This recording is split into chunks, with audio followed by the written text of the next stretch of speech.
অধিকাংশ মানুষ কল্পনায় সুন্দর, অথবা সুন্দর দূর থেকে। কাছে এলে আকর্ষণ কমে যায়। মানুষ একই, কারো সম্পর্কে যত কম জানা যায় সে তত ভালো মানুষ। যা ঘটে গেছে তা ঘটে গেছে, যে সময় অতীত হয়েছে সেটা নিয়ে ভেবে অনুশোচনা করে সময় নষ্ট করা অর্থহীন। যদি তোমার দ্বারা কোনো ত্রুটি হয়ে থাকে, তবে তা থেকে শিক্ষা নিয়ে বর্তমানকে শ্রেষ্ঠ করার চেষ্টা করা উচিত, যাতে ভবিষ্যৎকে সুরক্ষিত রাখা যায়। দুঃসময়ের অন্ধকার কখনো কখনো আমাদের জীবনের সবচেয়ে উজ্জ্বল মুহূর্তটির দ্বার খুলে দেয়। প্রত্যেকের জীবনে একটা গল্প আছে। অতীতে ফিরে গিয়ে গল্পের শুরুটা কখনো পরিবর্তন করা সম্ভব নয়, কিন্তু কঠোর পরিশ্রমের মাধ্যমে তুমি গল্পের শেষটা চাইলেই নতুন করে সাজিয়ে তুলতে পারো।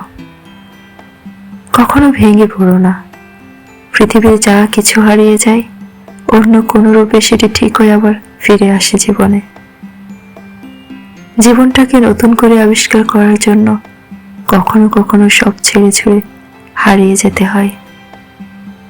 লক্ষ্যের পিছনে অক্লান্ত পরিশ্রম করেও যখন ব্যর্থতার তিক্ত স্বাদ পেতে হয়, তাতে দুঃখের কিছু নেই। এই কঠোর পরিশ্রমের ভেতর দিয়ে তুমি হয়ে উঠেছ আরো শক্তিশালী, আরো অভিজ্ঞ, আরো দক্ষ। এটাই তো সত্যিকারের বিজয়।